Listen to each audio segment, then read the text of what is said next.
During my childhood, my mother constantly played a country song about the joy of rain. Ironically, I've always despised it, from ruined childhood outings to treacherous adult commutes. And it was the rain, a torrential downpour on a Saturday morning, that unveiled my then-wife Marla's infidelity. I had been enjoying a round of golf, more for the exercise than any real skill, a solitary activity since Marla had recently begun dedicating her Saturdays to other pursuits. The sudden storm forced me to abandon my game and head home, where I inadvertently discovered the true nature of those pursuits. Upon entering, I was met with a scene of domestic betrayal. Marla and her superior Curtis, entangled on our living room sofa, their attire severely compromised. My immediate reaction was pure, unadulterated fury. As they scrambled to regain some semblance of decency, Marla, with an air of misplaced indignation, demanded a response. I simply gestured towards the exit, uttering a curt, "Get out." Curtis thankfully complied with haste. Marla, however, remained, attempting a tearful plea for discussion. My response was cold and resolute. I directed her to seek shelter with her paramour, informing her of my intention to contact his spouse. I maintained a facade of composure as Marla gathered her belongings, but the effort crumbled when I reached Curtis's wife, Cindy.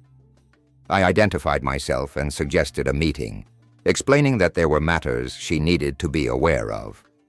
Her weary sigh and the suspicion in her voice confirmed my fears.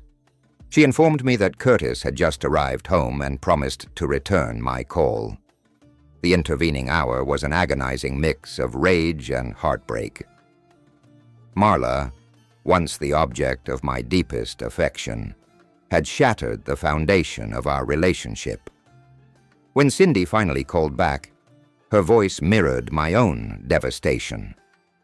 She proposed a lunch meeting the following day, her tone now laced with steely resolve, revealing her intent to initiate divorce proceedings and serve Curtis at his workplace. I grimly informed her that I was already preparing my own legal documents. The ensuing legal battle promised to be particularly acrimonious. The next day, at the restaurant, I was met with another unexpected revelation. Cindy was heavily pregnant. My anger resurfaced, prompting a barbed comment regarding legal fees and my willingness to secure her the most aggressive legal representation. To my surprise, Cindy responded with an unexpected calmness, confessing her own internal turmoil and fleeting desires for violent retribution. I admitted to similar violent fantasies involving my golf clubs. We found a strange solace in our shared predicament, opting for legal strategies over physical altercations. I presented Cindy with evidence I'd gathered, emails documenting the affair, which she reviewed with a hardening gaze. We devised a plan to supervise each other during the retrieval of personal belongings from our respective homes. The plan felt almost satisfyingly symmetrical. We further discussed financial strategies, sharing information and advice. I recommended she consult with a financial advisor before proceeding with any legal action. To my astonishment, she revealed she had already taken proactive measures, transferring a significant portion of their joint funds. I cautioned her to leave a reasonable sum to maintain a semblance of fairness in the eyes of the court. Cindy's response, however, was tinged with bitterness, understandably given her circumstances.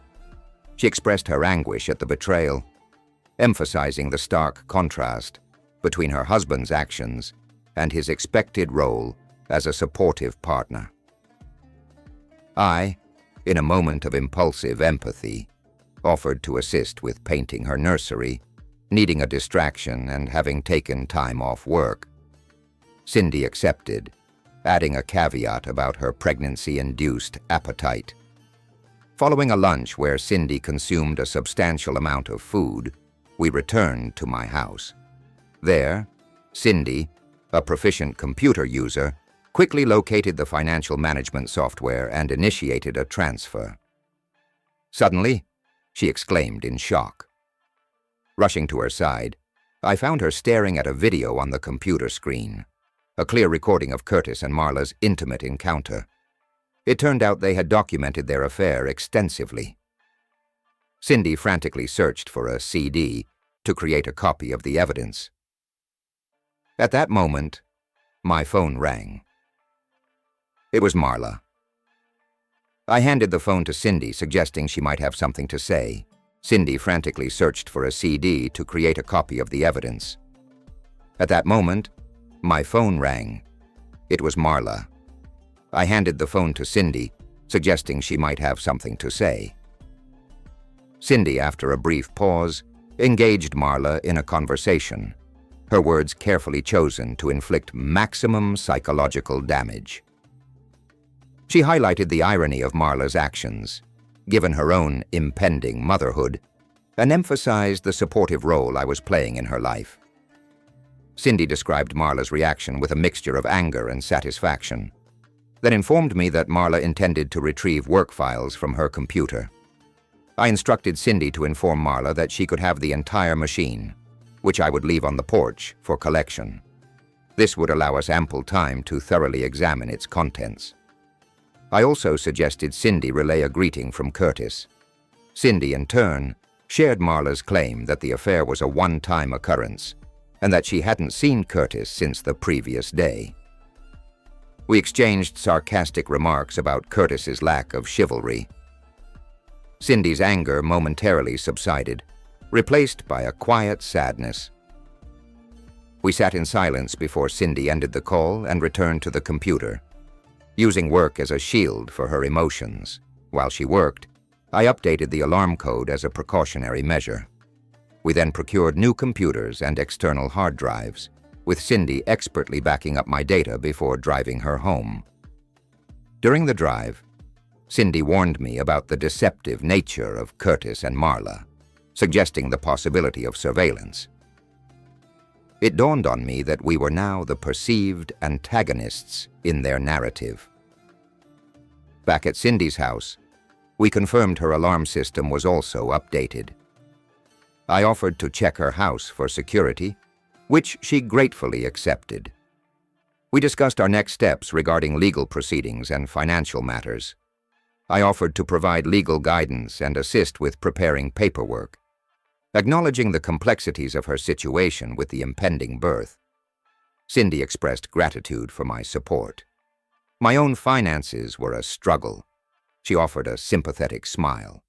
Any assistance would be greatly appreciated. Let's meet at the courthouse during the lunch hour. Returning to my vehicle, I retrieved my legal portfolio and presented her with duplicates of the documents scheduled for filing the following morning. Please review these when you have a moment. The separation date is specified. I've also petitioned for a 2/3 division, considering I am initiating the proceedings. I requested her signature on the documents. She simply reiterated, "I'm the one initiating the proceedings." I pressed her again to sign. "I'm not familiar with your husband's financial situation," I admitted. "But I doubt Curtis's high school counseling salary is sufficient to maintain your current lifestyle." Cindy chuckled. "Actually, I'm the primary earner. My work in programming and networking generates roughly 10 times his income." I couldn't suppress a smile. Perhaps that explained his extracurricular activities with my wife. A much-needed reality check. Cindy rolled her eyes. "Did you actually watch those recordings? Their connection went far beyond a simple reality check. Do you understand the feeling of navigating life's challenges, particularly educational pursuits, without support? No need to delve into the specifics. That's why it's referred to as the tax." So what about approaching the school board after we conclude this matter? While we didn't engage with the school board that Monday, I did visit a former adversary, Detective Lieutenant Colin McKinney. "Travis, what brings you here?" he grumbled, looking up briefly. "I'm current on my alimony and haven't interacted with my ex-wife in a year." "I'm aware. I responded, stifling a grin. "This is a personal matter." His gaze intensified, but he remained seated. "I need to entrust a potential piece of evidence to your care," I explained, avoiding direct eye contact. "A receipt and a chain of custody form would be ideal." McKinney leaned forward. "Is this for a civil or criminal case?" "Civil. If it were criminal, I would have submitted it to any officer. I sought you out because of its significance." He nodded, gesturing for me to continue. McKinney sighed but accepted the compact disc, carefully placing it within an evidence bag. He summoned a patrol officer to witness the chain of custody signature before my departure. "How long do you require me to retain this?" McKinney inquired. I paused at the doorway, shrugging. "Honestly, I'm uncertain. Hopefully I'll contact you within a couple of days and you can dispose of it. I simply need it secured and out of my possession." I left without waiting for a reply. Years prior, I had represented his ex-wife in their acrimonious divorce, a detrimental experience for both of us. She had misled me with false information, and by the time I discovered the deception, McKinney's reputation had suffered. My attempts at rectifying the situation proved futile. Some damage is irreparable. Despite this history, I trusted his integrity in this particular instance. Dismissing the unpleasant memories, I proceeded to the bank to meet Cindy. We were among the earliest arrivals at Citizens Bank. Within 20 minutes, we had established new accounts, leaving minimal funds in the existing ones for our unfaithful spouses. The bank manager smirked as he informed us of attempted account access from another branch. The callers were apparently enraged by the depleted balances. "Perhaps they should have acted more swiftly," Cindy remarked with a sly grin. Curtis promptly arrived at Coleman House on Saturday. An hour later, we submitted our divorce petitions at the county clerk's office, paying the required $170 fee and scheduling service of process by a constable for Tuesday, the final day of the school year. A touch of poetic justice. We commemorated the occasion with a belated lunch and a trip to Lowe's, selecting paint for the nursery. Cindy's fatigue necessitated frequent breaks, prolonging our shopping excursion. Marla and Curtis left multiple voicemails, but we deleted them without listening. I had encountered every conceivable excuse during my legal career, and Cindy had no desire to hear anything from Curtis. We dedicated Monday and Tuesday to preparing the nursery, applying a soft sand hue to the walls, accented by pale green trim. My jest about the green resembling infant excrement failed to amuse Cindy. Wednesday morning, I recalled my commitment to Marla regarding the computer return. Cindy had completed her work with it on Monday and instructed me on its disassembly and packaging. Opening the door at 6:30 a.m., I was greeted by Marla. "I specified after 7 a.m., I stated calmly. "It's not yet 7 a.m. Marla's expression was solemn. "You arranged for me to be served legal papers at school. That was humiliating. I lacked a residential address for you, and Cindy didn't have one for Curtis. It was the most viable option." "I consulted an attorney," she countered, "and he informed me you're mistaken. We never engaged in adultery. That initial encounter, the one you witnessed, was the extent of it. A brief kiss, some physical contact. Legally, it doesn't qualify as adultery." I smiled thinly. "So you maintain you never had sexual intercourse with Curtis?" She nodded vigorously. "Never.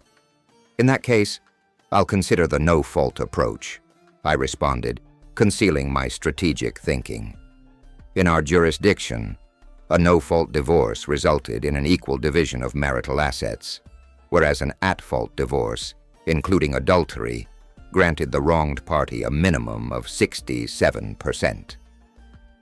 Marla either failed to grasp this distinction or remained indifferent. "I want to reconcile," she declared, her voice softening. I feigned contemplation. Actually, I believe that's a reasonable proposition. A flicker of hope crossed her face. I don't want the house, I continued. It holds only negative memories. You can have it. I'll secure an apartment this week and retrieve my belongings. If anything is missing, inform me. You can take possession on Sunday at noon. She blinked, taken aback. I already know something significant will be absent. Oh? I inquired, my tone sharpening. And how do you know? It's not about material possessions, she replied softly. It's about you. I desire to return home, but you won't be there. You no longer have a home with me. Keep the house, or sell it if you prefer. I've covered the next 3 months of mortgage payments, so it's current. I'll provide alimony, $1,000 monthly for 24 months. 1 month for each month we were married. That's my final offer. Marla's expression hardened. If you're unwilling to resolve this amicably, we'll proceed to court, and I'll demand half of your net worth. You might be a lawyer, but I'm aware of my rights. Later, arriving at Cindy's residence, she opened the door with an exasperated look. You just missed my soon-to-be ex-husband, she muttered. He's demanding half. I almost revealed the existence of the videos. I grinned.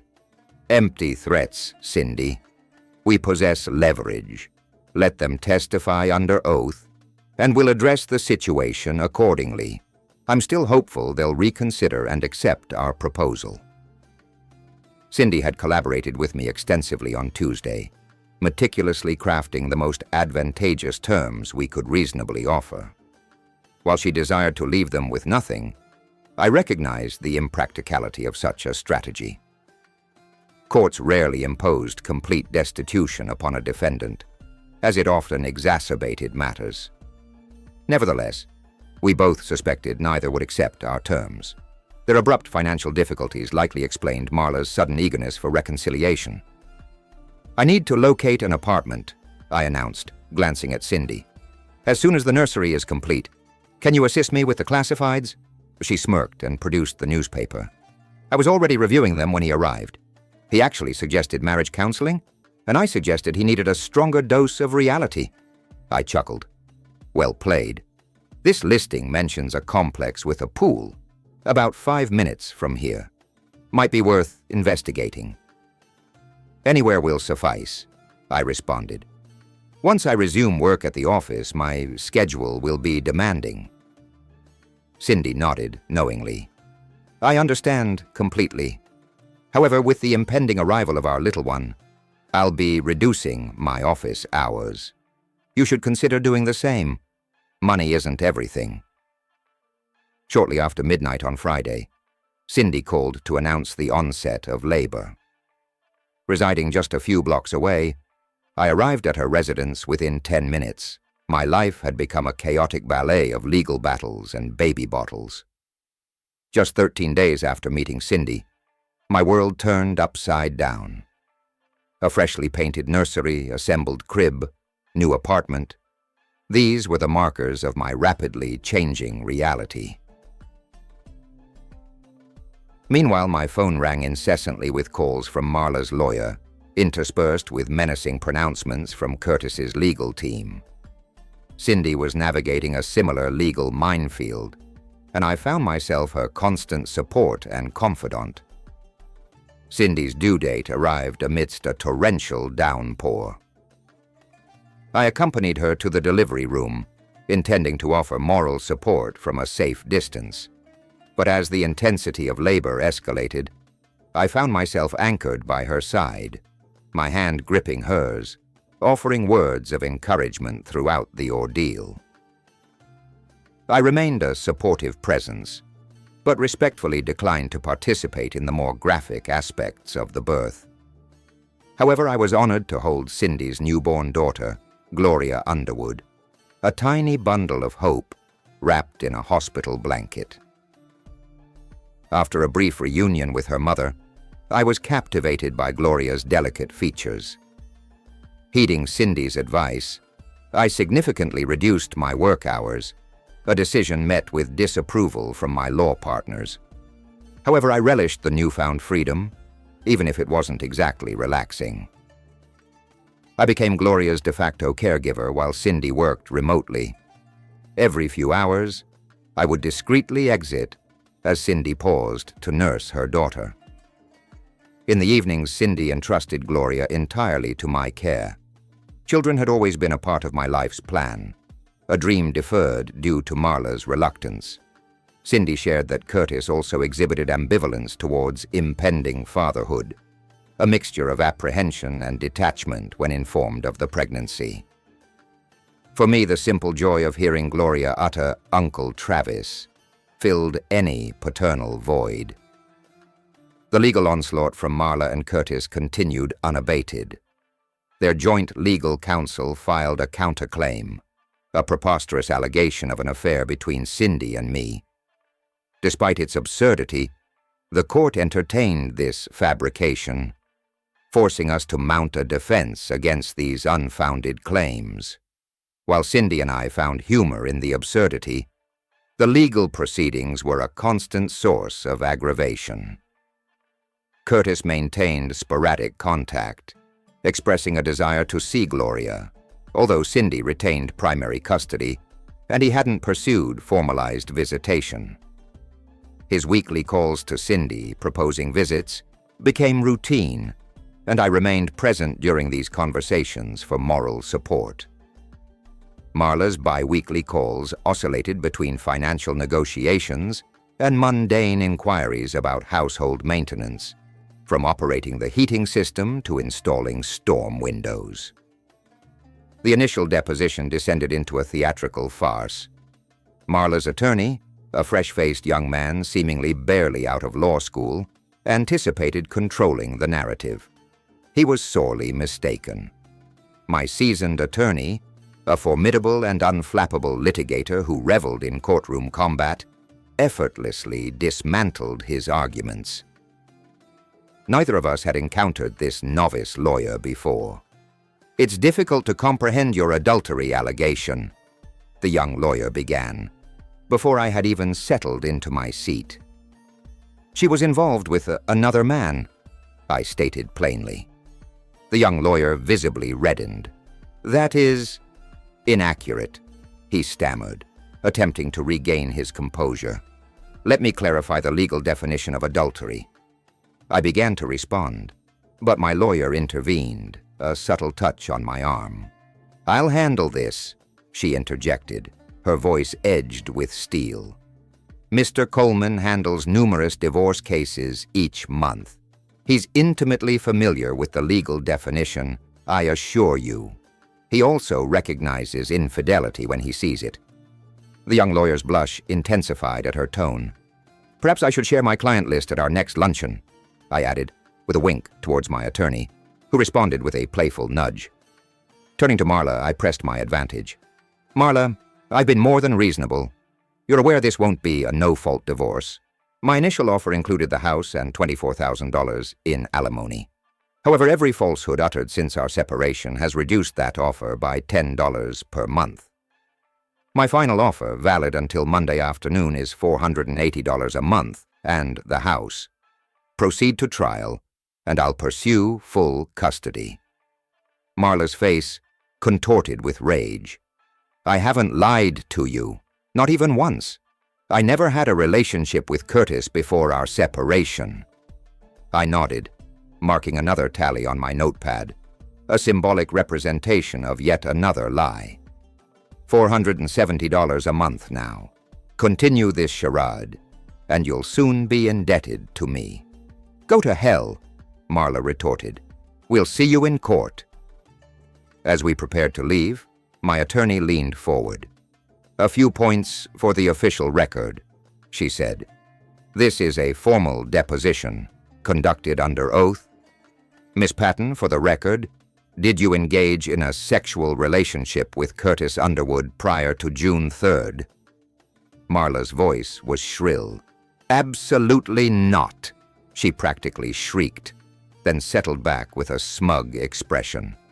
That's all I required, my lawyer stated, gesturing for me to rise. However, Marla's lawyer wasn't finished. Did you engage in a sexual relationship with Cindy Underwood before June 3rd?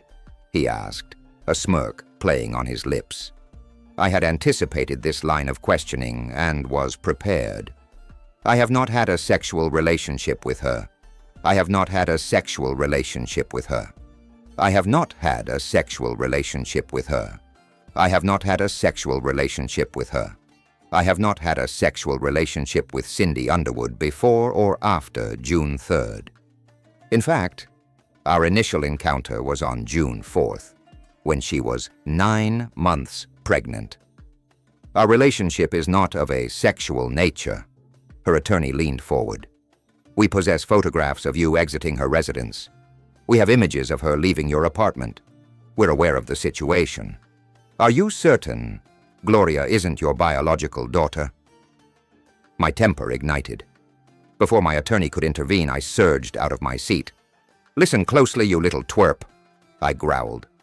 I don't want to see a single camera directed at anyone in my life, especially not them. You have no comprehension of the trouble you'll face if you make me your adversary. Marla, I suggest you inquire about Cindy's profession before jeopardizing this deal. You have until 5 p.m. Monday to reconsider.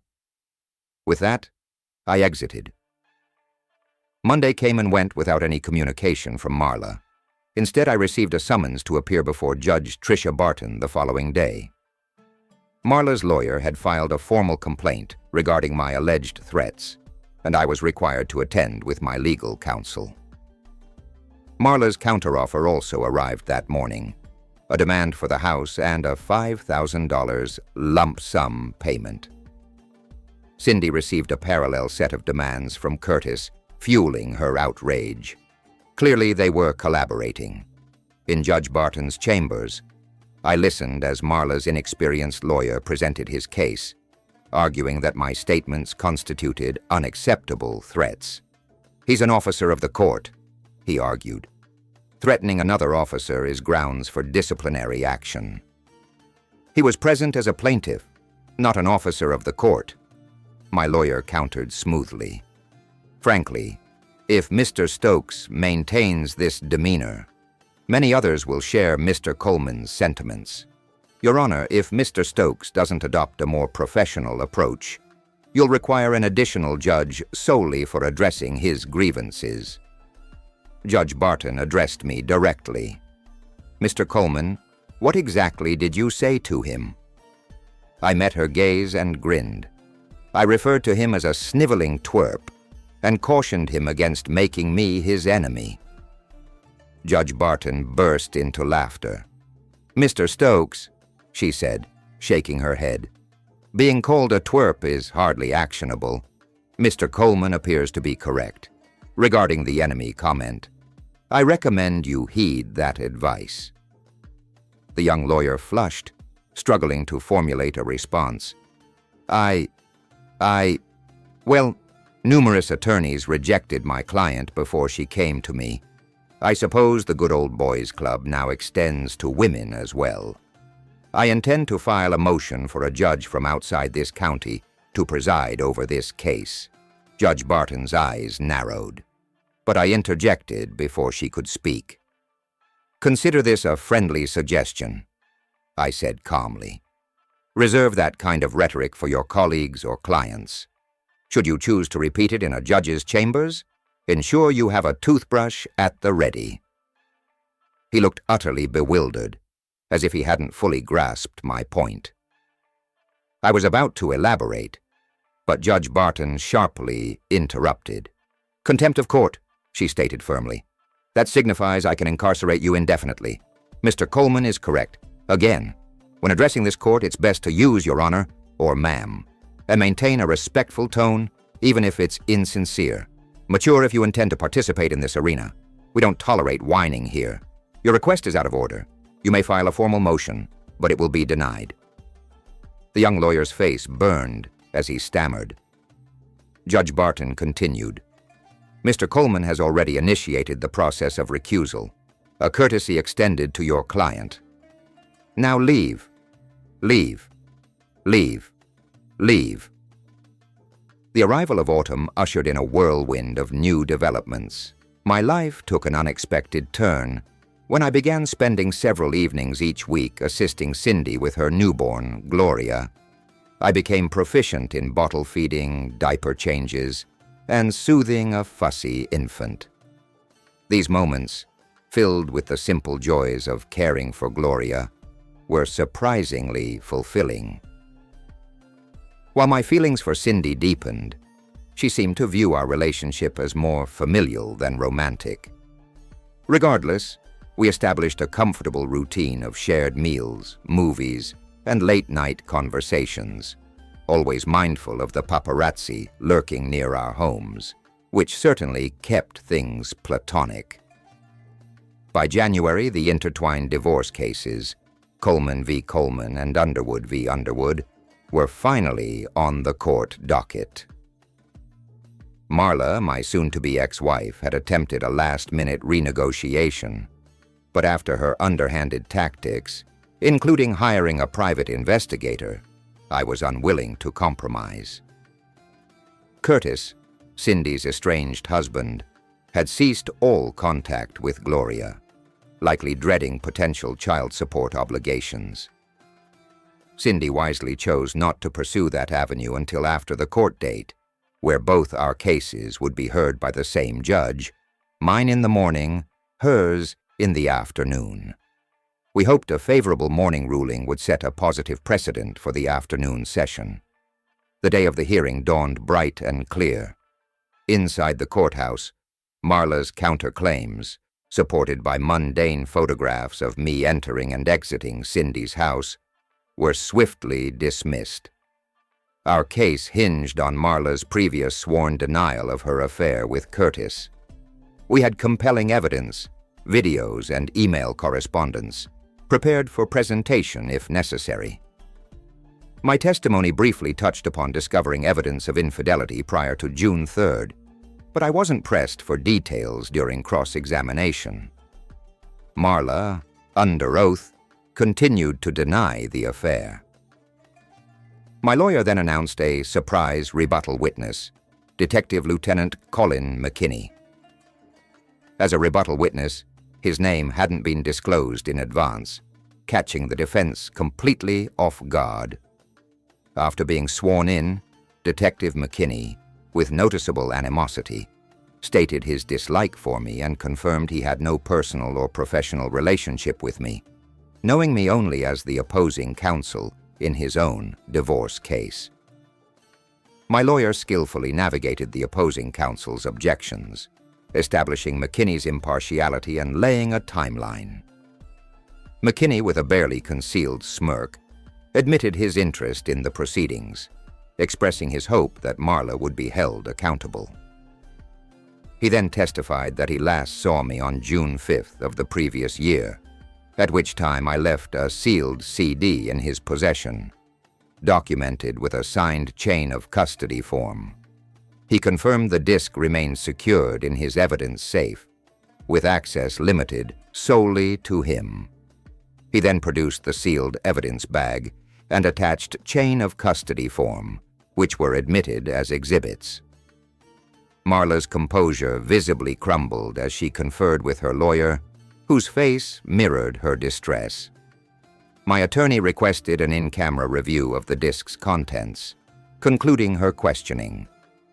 Despite rigorous cross-examination, Detective McKinney's testimony remained unshaken. During the court's recess, while the judge reviewed the evidence, I reassured a pacing Cindy that the afternoon session might be unnecessary. She, however, relished the prospect of witnessing Curtis's reaction to the unfolding events. Just then, Marla, her attorney Curtis, and his lawyer approached. Marla, desperate, offered to accept the original settlement terms, citing Curtis's suspicion that the digital evidence could be fabricated. Cindy, with a chilling laugh, countered that the elaborate lengths taken to involve a police officer would be unnecessary for a forgery. She proceeded to unleash a torrent of accusations, reminding them of their attempted deception and greed, and warning them of the severe consequences they now faced. She predicted their financial ruin and highlighted the damaging public record of Curtis abandoning his pregnant wife for an affair, emphasizing my role in caring for Gloria and the potential financial burden he had narrowly avoided. Overwhelmed by Cindy's tirade, Curtis remained speechless. His lawyer, recognizing their defeat, quickly agreed to the terms Cindy dictated, including covering her legal fees. Cindy, turning to me with a playful grin, jokingly inquired about my hourly rate for legal advice. I chuckled, observing Curtis mentally calculating the costs. Cindy then drew me aside, apologizing for overstepping and making decisions on my behalf, acknowledging my previous willingness to offer Marla a more generous settlement. I reassured her, admitting she was right and I was wrong. As we were about to continue our conversation, my attorney approached with Marla, informing me that she had agreed to a significantly reduced settlement, retaining the house and a small portion of the joint account. Still holding Gloria, I attempted to express my disagreement, but Cindy cut me off. She reminded me that given the circumstances of an at-fault divorce, Marla was fortunate to receive even that much. The judge's ruling, delivered moments later, was even harsher than I anticipated.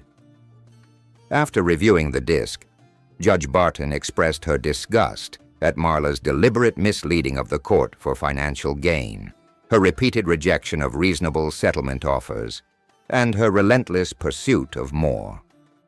The judge awarded me a significantly larger portion of the marital assets and ordered Marla to repay a portion of the temporary support I had been providing, along with a nominal alimony payment for a limited period. Both parties were prohibited from changing insurance beneficiaries. Navigating the aftermath of a tumultuous divorce, Sarah found solace in an unexpected friendship with Mark, a kind and supportive colleague. Sarah's ex-husband, Daniel, a high-powered lawyer, had meticulously stripped her of almost everything in the settlement, leaving her with only the family home for a limited period and a fraction of its eventual sale value. He also saddled her with all legal expenses, a hefty sum considering his own exorbitant fees. The courtroom scene was etched in Sarah's memory. The judge's pronouncements, Daniel's smug satisfaction, and the shared look of triumph between him and his new partner, Melissa. Sarah's friend, Mark, offered unwavering support, witnessing her devastation as Daniel's vindictiveness played out. Later, Mark and Sarah celebrated with their respective legal counsel. During dinner, Sarah, fueled by a mix of grief and defiance, decided to make a surprising move. She instructed her lawyer to inform Daniel she was waiving any financial obligations he had and wouldn't pursue child support, provided he remained entirely absent from their daughter Olivia's life. Mark, initially taken aback by this seemingly generous gesture, understood Sarah's wisdom. She was choosing peace over prolonged conflict, prioritizing her daughter's well-being above financial gain. She was giving Daniel what he seemed to crave most, complete detachment from their past life. In the ensuing weeks, a comforting rhythm developed between Sarah and Mark. They navigated the challenges of single parenthood together, offering each other respite and companionship. Their bond deepened, marked by shared meals, movie nights, and quiet conversations after Olivia was asleep. While their relationship remained undefined, a deep sense of mutual respect and understanding blossomed. They celebrated Olivia's first birthday with a small gathering of close friends, a simple yet profound celebration of new beginnings. As the day drew to a close, Sarah and Mark found themselves reflecting on their journey. Sarah expressed her gratitude for Mark's unwavering support, acknowledging the difficulties they had both faced. Mark, in turn, confessed his admiration for Sarah's strength and resilience. In a tender moment of shared vulnerability, they acknowledged their growing affection for each other, sealing their feelings with a kiss that signified more than just romantic interest. It was a promise of shared futures. Their relationship evolved organically, transforming from friendship to partnership. They shared parenting responsibilities, supported each other's careers, and began weaving their lives together. Mark eventually moved to a more spacious apartment, creating room for Sarah and Olivia. Their time together gradually increased until they were essentially a family unit. One sunny afternoon at the park, as Olivia chased butterflies, Mark proposed. Sarah, her eyes shimmering with tears of joy, accepted. They celebrated their engagement intimately, cherishing the family they had created. Their journey, marked by heartbreak and betrayal, had led them to a love grounded in respect, shared experiences, and unwavering commitment. They had learned invaluable lessons about honesty, loyalty, and the profound satisfaction of finding a partner who truly understands. They embraced their new chapter with gratitude, knowing they had discovered something genuine, enduring, and profoundly their own. Thanks for watching. Don't forget to subscribe if the story was interesting.